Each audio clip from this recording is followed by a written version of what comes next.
Escribe en los comentarios desde dónde y a qué hora nos ves. Así podré conocerte mejor. Para apoyar el canal gratis, no olvides suscribirte y darle like. Hay obsesiones que construyen imperios y otras que los destruyen. ¿Qué sucede cuando una sola mujer, consumida por una ambición sin límites, se atreve a desafiar al poder más grande del mundo? Hoy no hablamos de una simple reina, sino de una fuerza de la naturaleza, Zenobia de Palmira.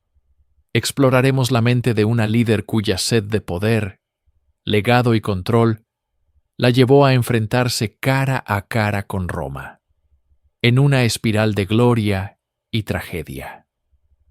¿Fue una visionaria o una prisionera de su propia obsesión? En el corazón del desierto sirio, como un espejismo de mármol y oro, se alzaba Palmira. No era una simple ciudad, era un nexo, una arteria vital por la que pulsaba la riqueza del mundo conocido. Aquí, las caravanas de la Ruta de la Seda depositaban sus tesoros, y las culturas de Roma y Persia se entrelazaban en una danza de poder y comercio. En este crisol de civilizaciones, nació una mujer cuya ambición llegaría a incendiar el propio desierto: Zenobia. La historia oficial nos dice poco de sus primeros años, pero las leyendas que ella misma alentaría hablan de una descendencia directa de Cleopatra y Dido de Cartago. Fuese cierto o no, esta narrativa sembró en su mente una semilla peligrosa: la creencia en un destino excepcional, en una grandeza predestinada que no se conformaría con los límites impuestos a su género. Su educación fue tan formidable como su linaje reclamado. Dominaba el griego, el arameo, el egipcio y el latín, y se sumergía en las obras de Homero y Platón con la misma facilidad con la que cabalgaba junto a los hombres en arduas cacerías. No era la delicada noble que se esperaba, sino una fuerza de la naturaleza, una intelectual con la resistencia de un soldado.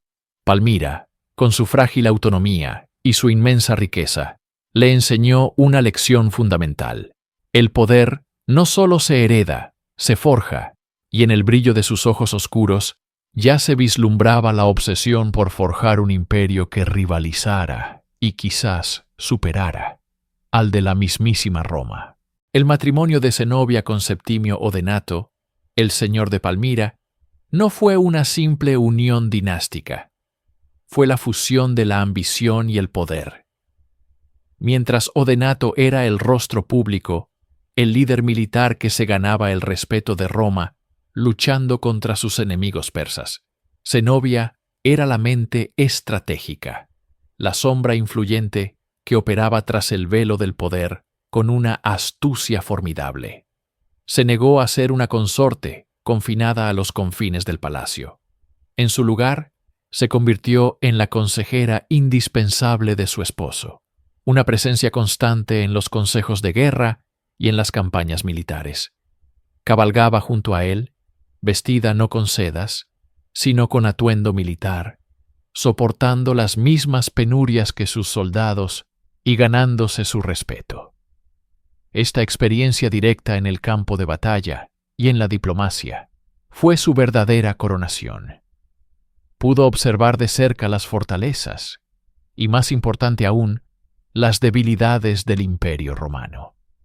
Vio cómo la crisis interna de Roma, con sus emperadores efímeros y sus legiones sobrecargadas, dejaba un vacío de poder en Oriente. Su obsesión por el control no era meramente teórica. Se nutría de un conocimiento práctico y profundo de la geopolítica. Cada victoria de Odenato, a menudo guiada por su consejo, era una lección.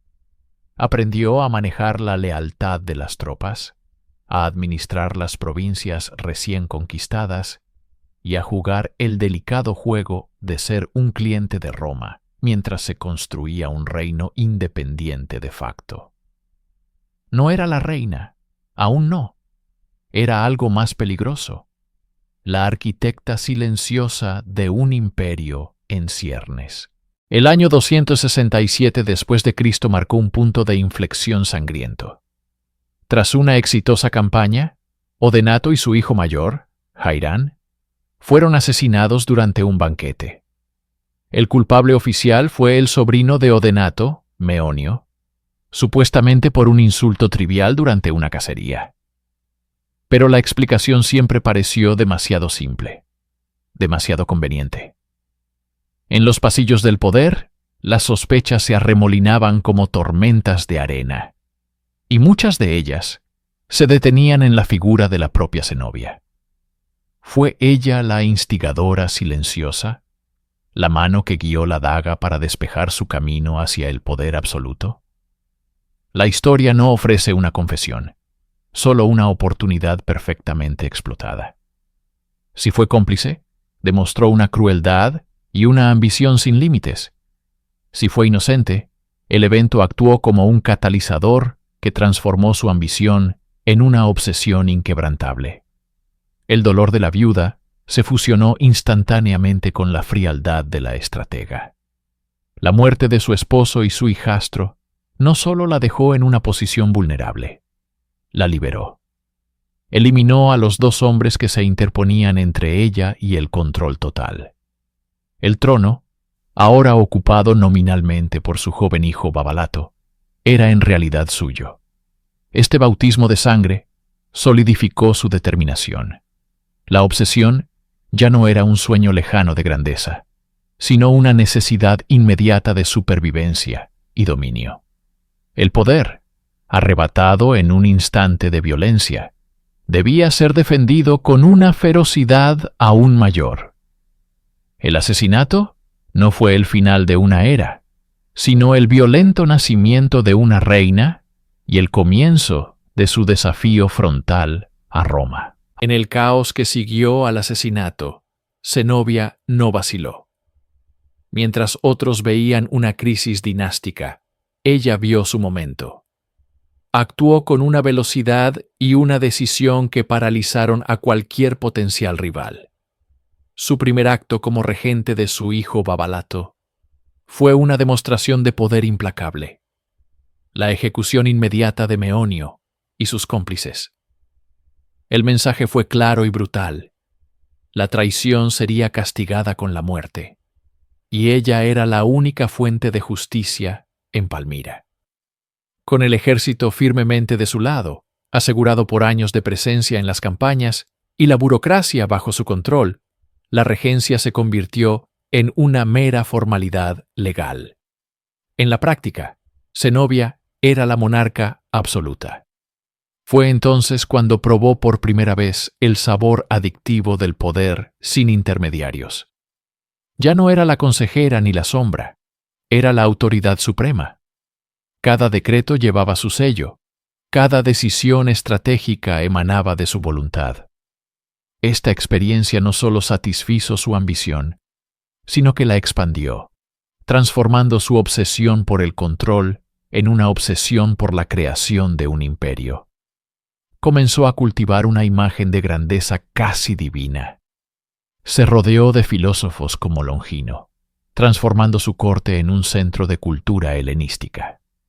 Adoptó títulos grandiosos, comparándose con Semíramis y Cleopatra, y se presentó no como una simple regente de un estado cliente romano, sino como la reina de Oriente.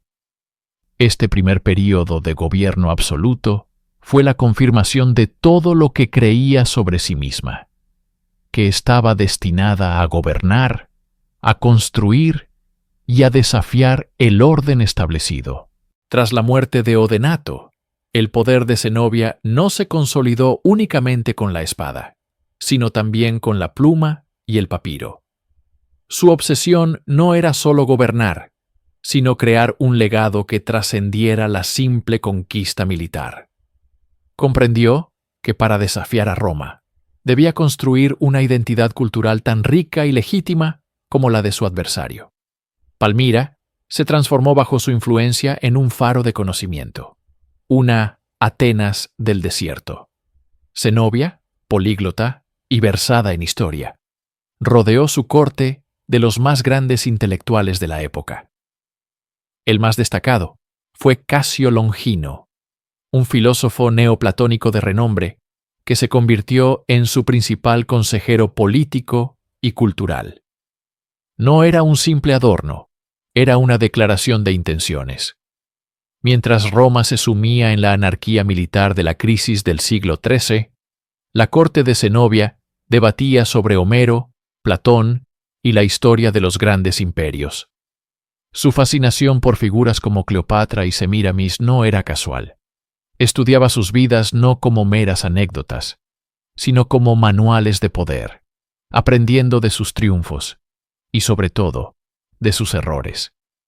Se veía a sí misma como la heredera de esta estirpe de reinas poderosas, una continuadora del linaje helenístico que Alejandro Magno había forjado. Esta obsesión por la legitimidad histórica era su arma psicológica. No se presentaba como una bárbara usurpadora, sino como la restauradora de la gloria oriental, una civilizadora destinada a crear un imperio que rivalizaría con Roma, no solo en fuerza, sino en alma y sabiduría. Cada templo construido, cada filósofo invitado y cada texto traducido era un ladrillo en la muralla de su imperio soñado, una fortaleza intelectual diseñada para resistir el paso del tiempo y la fuerza bruta de las legiones. La erudición y la filosofía eran el alma del nuevo imperio de Zenobia, pero su columna vertebral era de acero y lealtad. La reina sabía que las ideas, sin un ejército que las defendiera, eran meros susurros en el viento del desierto. Su siguiente obsesión se centró en la creación de una fuerza militar, que no solo fuera efectiva, sino que le profesara una devoción personal y fanática. No se conformó con heredar el ejército de Odenato. Lo rehizo a su imagen y semejanza. Rompiendo con la tradición de los monarcas distantes, Zenobia cultivó una conexión directa y visceral con sus soldados. Las crónicas la describen marchando a pie durante kilómetros bajo el sol abrasador, compartiendo las raciones de la tropa y soportando las mismas penurias que el último de sus reclutas. Se dirigía a ellos no como una soberana distante, sino como una camarada de armas, una líder cuya fuerza inspiraba una lealtad inquebrantable. Su carisma era legendario. Podía arengar a sus hombres en varias lenguas, conociendo sus costumbres y respetando sus creencias. Este ejército era un mosaico de las culturas de Oriente. Arqueros palmiranos, cuya habilidad era temida en todo el mundo conocido. La temible caballería pesada, los catafractos, jinetes y monturas cubiertos por completo de armadura, y contingentes de árabes y otras tribus del desierto. Lo que los unía no era una bandera o un territorio, sino la figura de Zenobia. Su obsesión por el control era total. Cada general, cada oficial, le debía su posición a ella. No toleraba la disidencia y premiaba la lealtad con generosidad. Estaba forjando más que un ejército. Estaba creando un culto a su personalidad. Una hermandad de guerreros dispuestos a morir por la reina que marchaba con ellos. Con una corte de sabios y un ejército fanáticamente leal, Zenobia sintió que había llegado el momento de pasar de la consolidación a la agresión directa. Su mirada se posó en el sur, en la provincia más rica y estratégica de todo el Imperio Romano, Egipto. La conquista de Egipto en el año 270 no fue un mero acto de expansión territorial. Fue el desafío más audaz y peligroso que se podía lanzar contra Roma. Era una obsesión estratégica llevada a su máxima expresión. Egipto era el granero de Roma, la fuente principal del grano que alimentaba a la metrópoli y a sus legiones. Controlar Egipto significaba tener el poder de estrangular al imperio, de poner de rodillas a la mismísima capital por hambre. Zenobia, astuta, utilizó un pretexto. Alegó que intervenía para sofocar una rebelión local y asegurar el suministro de grano para Roma, actuando supuestamente en nombre del emperador. Pero nadie se dejó engañar. Era una invasión en toda regla, una calculada puñalada en el corazón económico del enemigo. Su general, Sabdas, barrió las defensas romanas con una velocidad y eficacia asombrosas. La conquista fue brutal y decisiva. Para Zenobia, la toma de Egipto tenía también un profundo significado simbólico. Se veía como la nueva Cleopatra, reclamando el trono de los Ptolomeos y uniendo bajo su cetro las dos grandes civilizaciones de Oriente, Siria y Egipto. Este acto marcó el punto de no retorno. Había cruzado el Rubicón. Ya no era una simple reina regente que administraba una provincia fronteriza. Al apoderarse del Nilo, se había declarado una potencia imperial, una rival directa de Roma. Su obsesión por el poder la había llevado a un juego peligroso, donde el premio era el dominio del mundo y el castigo, la aniquilación total. Con Egipto y la mayor parte de Anatolia bajo su control, Zenobia se encontraba en una encrucijada. Había ido demasiado lejos para retroceder. Cualquier intento de reconciliación con Roma sería visto como debilidad y solo postergaría lo inevitable. Su psicología, forjada en la ambición y la autopercepción de un destino grandioso, solo le permitía una opción: la fuga hacia adelante. Acelerar, redoblar la apuesta y formalizar lo que ya era una realidad. Su obsesión por la soberanía total la llevó al acto más desafiante de todos: la creación formal del Imperio de Palmira. La evidencia más tangible de esta ruptura se materializó en el metal. Las secas de Antioquía y Alejandría comenzaron a acuñar monedas que contaban una nueva historia de poder. Inicialmente, las monedas mostraban el busto de su hijo Babalato junto al del emperador romano Aureliano, un delicado equilibrio diplomático que mantenía la ficción de lealtad. Pero pronto, la máscara cayó. Aparecieron nuevas acuñaciones donde la efigie de Aureliano desaparecía por completo.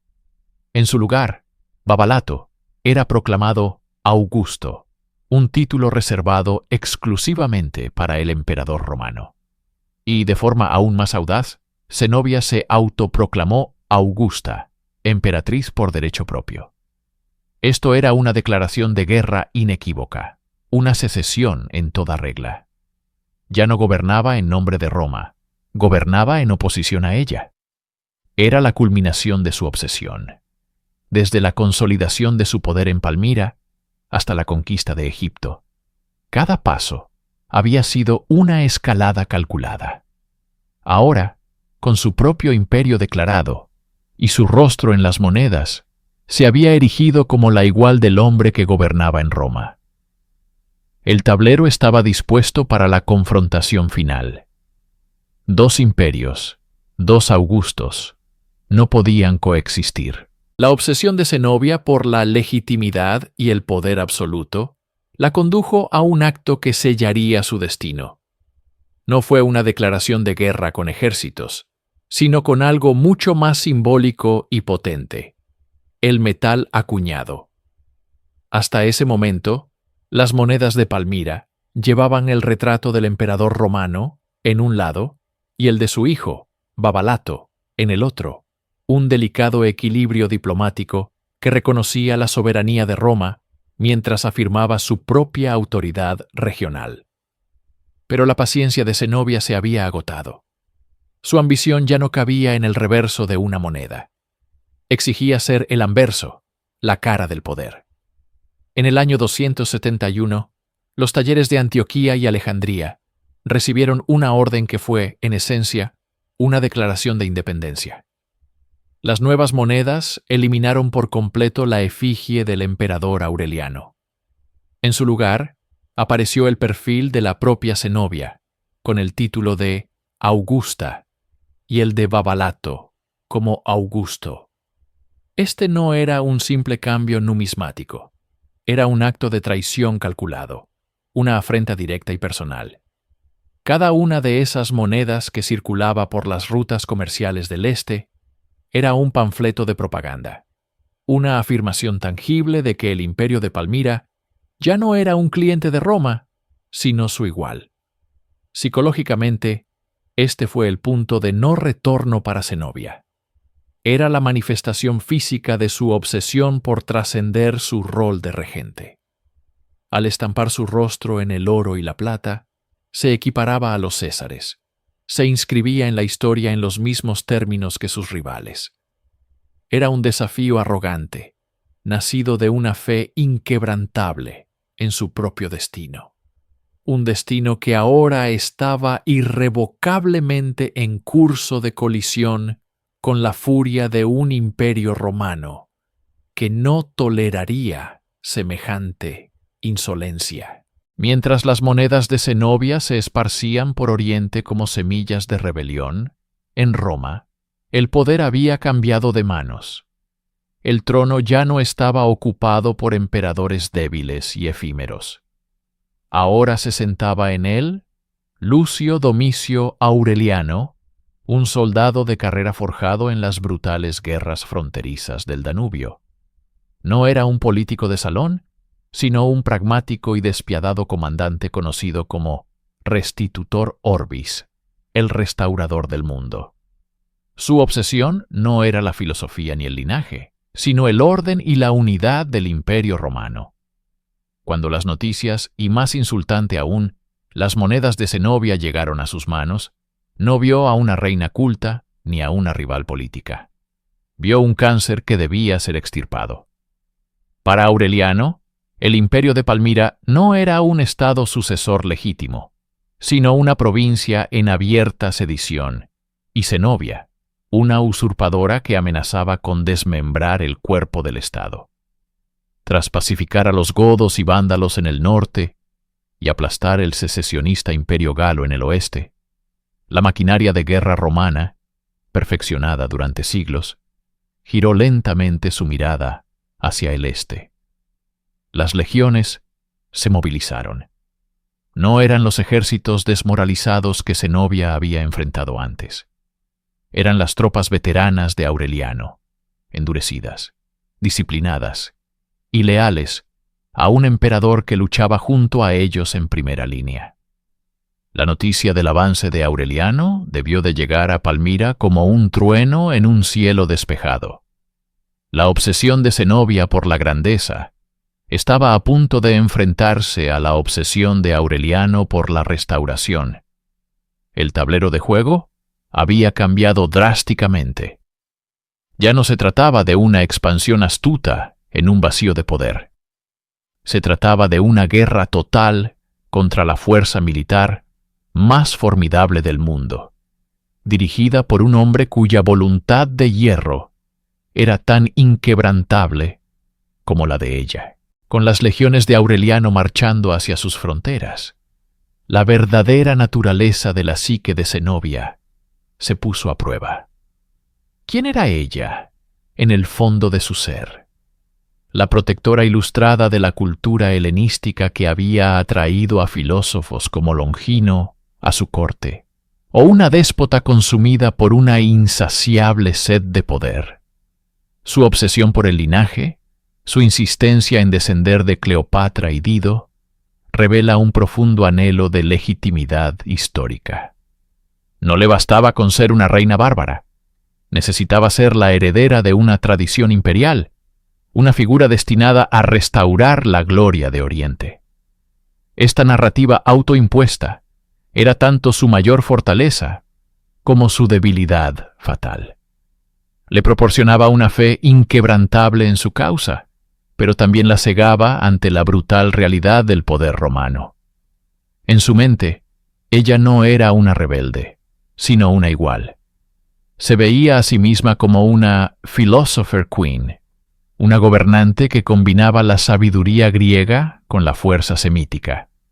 Promovía la tolerancia religiosa y el debate intelectual, creando en Palmira un oasis cosmopolita.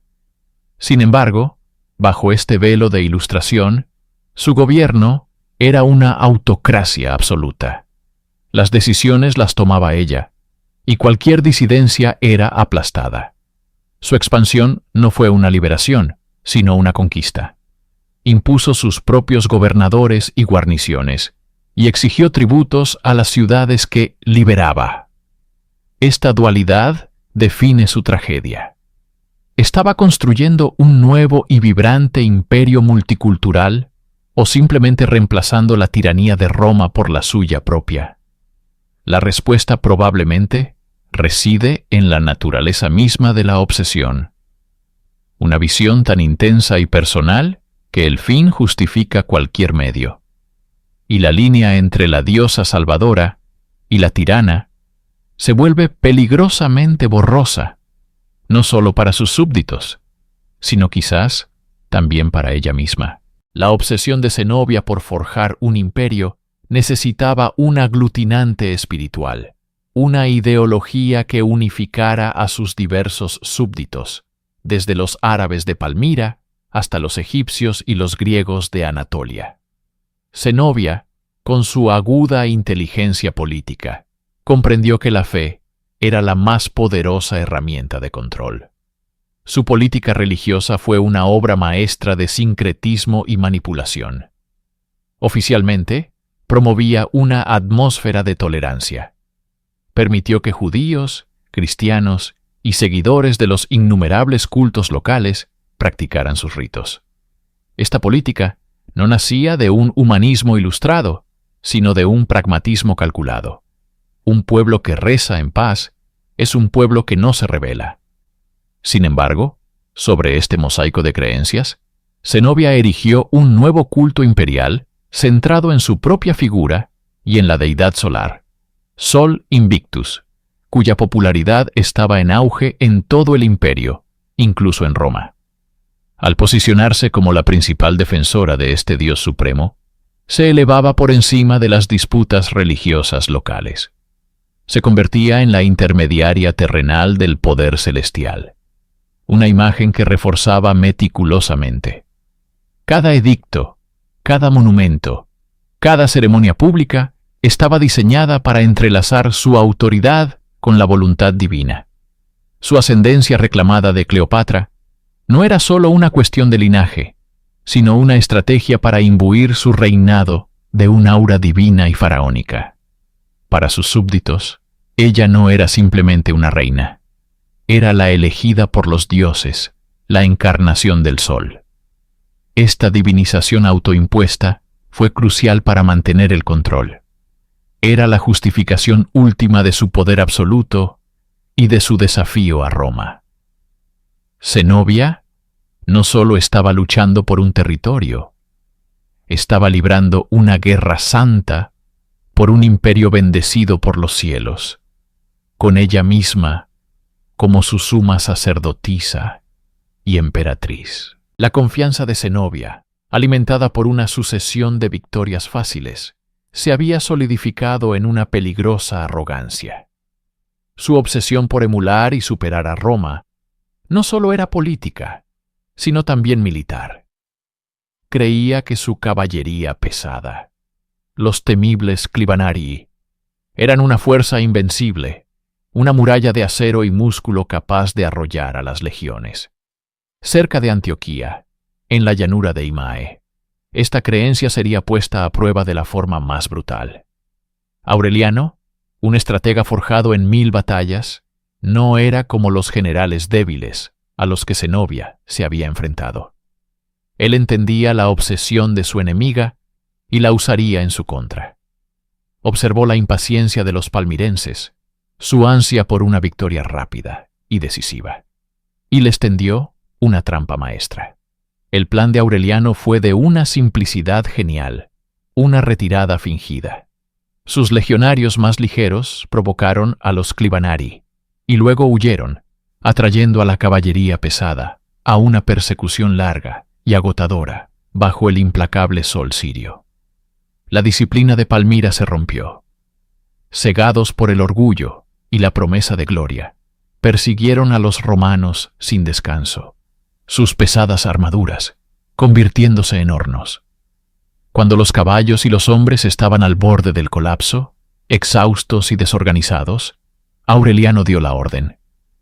Sus tropas, frescas y posicionadas, se dieron la vuelta y cayeron sobre la desordenada masa de jinetes.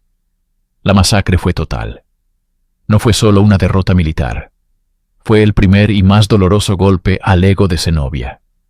Su arma definitiva, el símbolo de su poderío, había sido humillada y aniquilada por la astucia romana. La realidad la golpeó con la fuerza de una masa. Aureliano era un adversario de una talla que nunca había imaginado. La derrota en Imae no destruyó el ejército de Zenobia, pero hizo añicos su aura de invencibilidad. La reina, cuya obsesión por el control era absoluta, se vio forzada a una humillante retirada hacia Emesa, hoy Homs. Allí, con los restos de su ejército y nuevas levas, se preparó para un segundo enfrentamiento. Pero la dinámica psicológica había cambiado irreversiblemente. La confianza había sido reemplazada por una ansiosa determinación. La arrogancia, por una creciente desesperación. Zenobia ya no luchaba por la gloria de un nuevo imperio, sino por la supervivencia del suyo. Aureliano, implacable, no le dio tiempo para recuperarse. La batalla a las afueras de Emesa fue aún más decisiva que la primera. El emperador romano, habiendo aprendido la lección, neutralizó a la caballería palmirense con una eficacia brutal, utilizando a su infantería para romper las patas de los caballos y desmontar a los jinetes. Una vez que la élite de su ejército fue neutralizada, el resto de las fuerzas de Zenobia, compuestas en gran parte por reclutas sin experiencia, se desmoronaron ante el avance metódico de las legiones. La derrota fue categórica. Esta vez, no había excusas ni justificaciones. Era la prueba de que el genio militar de Aureliano superaba al de sus generales. Zenobia tuvo que huir de nuevo, abandonando Emesa, y con ella, una parte significativa del tesoro real. Cada paso hacia el este era un paso atrás en su sueño imperial. La coraza de la reina guerrera, forjada en ambición y poder, mostraba su primera grieta visible. Ya no era la conquistadora que desafiaba a Roma. Era una monarca acorralada, cuya obsesión se transformaba lentamente de un deseo de poder a un miedo atroz a perderlo todo. Tras la debacle de Emesa, solo quedaba un refugio, Palmira. La magnífica ciudad, la joya del desierto, era tanto la cuna de su poder como su última fortaleza. Zenobia se encerró tras sus imponentes murallas, convencida de que la vastedad del desierto sirio sería su mejor aliado. Su obsesión por la invulnerabilidad se transfirió de sus ejércitos a las piedras de su capital. Creía que ningún ejército romano podría sobrevivir a una campaña en un entorno tan hostil, que las tribus beduinas hostigarían sus líneas de suministro hasta la extenuación. Pero subestimó la obsesión de su rival. Aureliano estaba tan determinado a capturarla como ella a desafiarlo. El emperador romano demostró una vez más su genio logístico y su voluntad de hierro, guiando a sus legiones a través del desierto y estableciendo un asedio hermético alrededor de la ciudad. El sueño de Zenobia se convirtió en una pesadilla claustrofóbica. La reina que había gobernado desde Egipto hasta Anatolia, ahora era prisionera en su propio hogar. Desde las almenas, observaba cómo el metódico anillo de acero romano se cerraba, ahogando lentamente la vida de su metrópolis. Su correspondencia con Aureliano revela una psique que se niega a aceptar la realidad, una mezcla de orgullo desafiante y negación desesperada. Prometía luchar hasta el final, esperando una intervención milagrosa del imperio sasánida, que nunca llegaría. Los días se convirtieron en semanas y las semanas en meses. El hambre y la enfermedad comenzaron a hacer estragos dentro de los muros. El esplendor de Palmira se desvanecía, reflejando el colapso del propio sueño imperial de su reina. El poder, el control, la gloria, todo se desmoronaba en un asedio lento e inexorable. Cuando la última esperanza de recibir ayuda persa se desvaneció, y los muros de Palmira parecían más una tumba que una fortaleza, la obsesión de Zenobia por el control la impulsó a un último y desesperado acto de autopreservación. La rendición era inconcebible para una mujer que se había medido con emperadores. La única salida era la huida. Su plan era audaz: escapar de la ciudad sitiada, cruzar cientos de kilómetros de desierto y alcanzar el imperio sasánida para intentar forjar una nueva alianza y regresar con un ejército. Bajo el manto de la noche, la reina de Palmira, acompañada por su hijo Babayatus y un pequeño séquito, se deslizó fuera de su capital a lomos del dromedario más veloz. En ese instante, dejó de ser una monarca para convertirse en una fugitiva. La mujer que había comandado vastos ejércitos ahora corría por su vida, con el sonido imaginario de los cascos de la caballería romana resonando en sus oídos. Esta huida no era una retirada estratégica, sino la carrera frenética de alguien que lo ha perdido todo.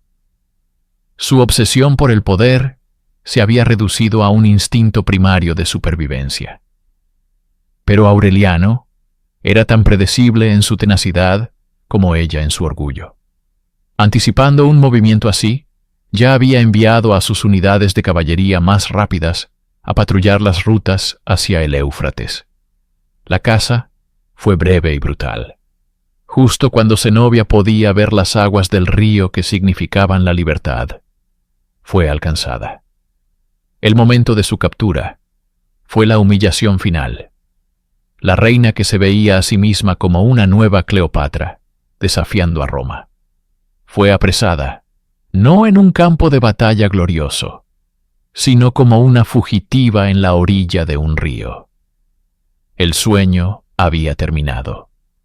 La obsesión la había llevado al borde de la gloria, solo para arrojarla al abismo de la cautividad. El cerco de Palmira se había cerrado como una trampa de acero.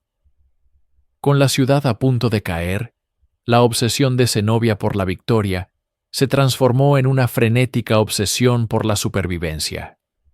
No se veía a sí misma como una reina derrotada, sino como un símbolo que debía perdurar. Montada en el más veloz de sus dromedarios, huyó bajo el manto de la noche, una figura fantasmal galopando hacia el este.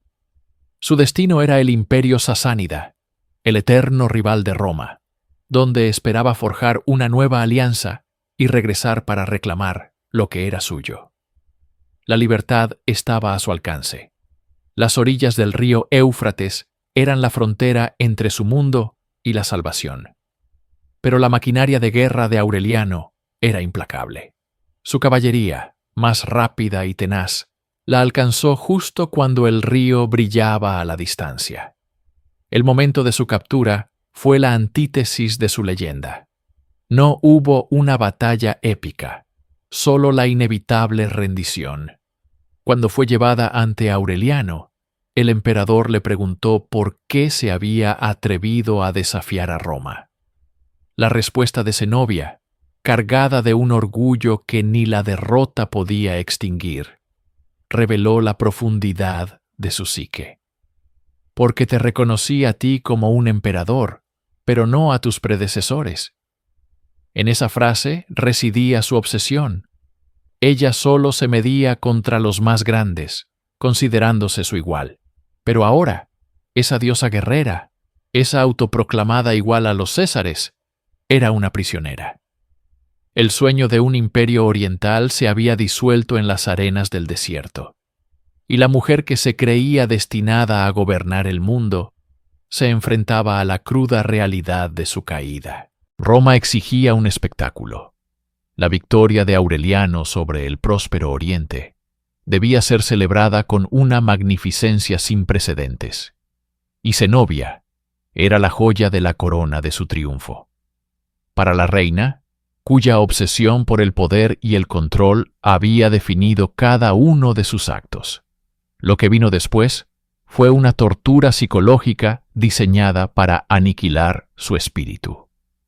Fue obligada a marchar por las calles de Roma, no como una igual, sino como el principal trofeo de guerra. La humillación fue meticulosamente orquestada. En lugar de hierro, sus cadenas eran de oro macizo, tan pesadas que apenas podía caminar sin ayuda. Su cuerpo estaba sobrecargado de joyas y gemas preciosas, un recordatorio cruel de la riqueza que había perdido. Cada paso por la vía sacra era un martirio. Los mismos ciudadanos romanos que una vez temieron su nombre, ahora la observaban con una mezcla de curiosidad y desprecio. El rugido de la multitud era un estruendo ensordecedor que borraba su identidad, reduciéndola de reina a simple objeto. ¿Qué pensaba en ese momento la mujer que se había codeado con filósofos y comandado ejércitos?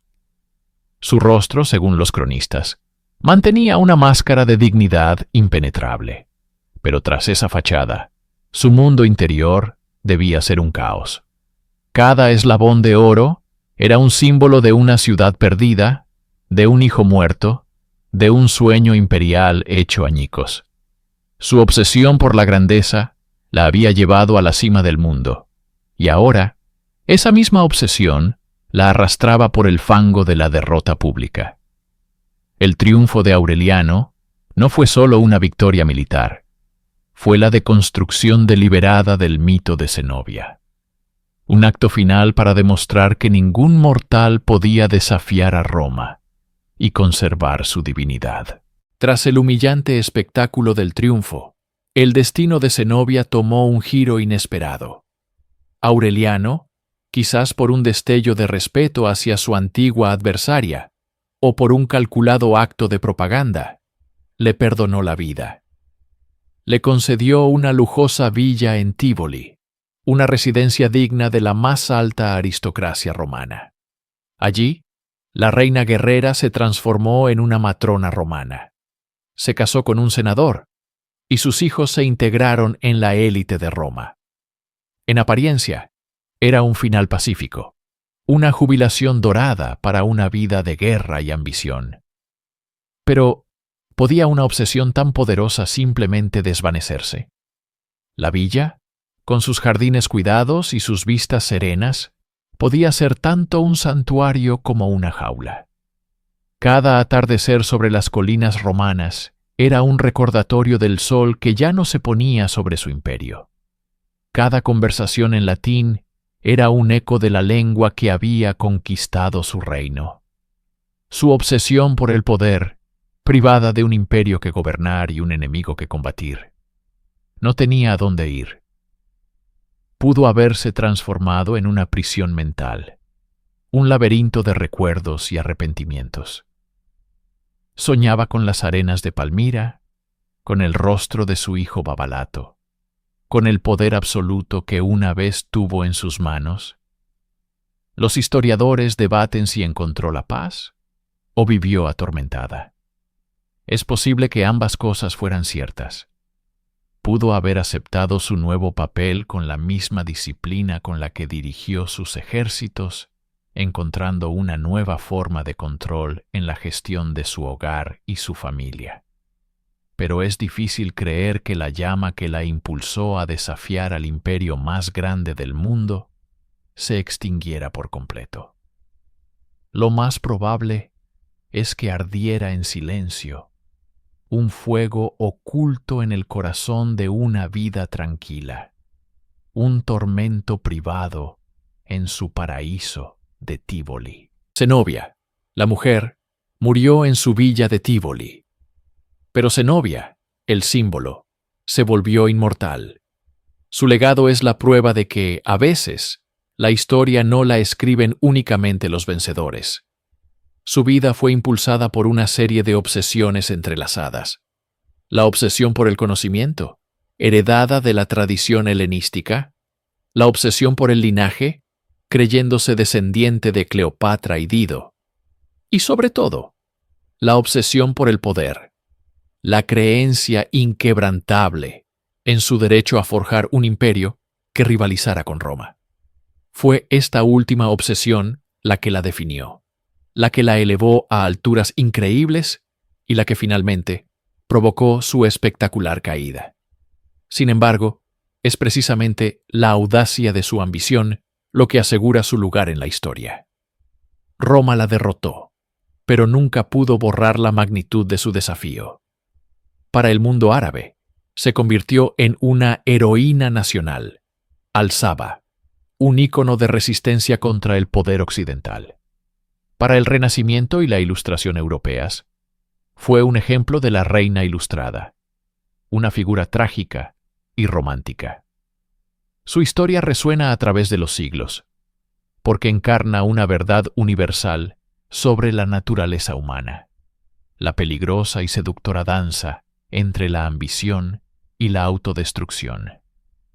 Zenobia nos obliga a preguntarnos sobre los límites del poder y el precio de los sueños. Su vida no es solo la crónica de un reino perdido. Es una profunda meditación psicológica sobre cómo una sola voluntad, consumida por una idea, puede sacudir los cimientos del mundo. El eco de su obsesión no se ha desvanecido. Sigue resonando en cada historia de rebelión, en cada líder que se atreve a desafiar el orden establecido, dejando una marca indeleble en la memoria colectiva de la humanidad.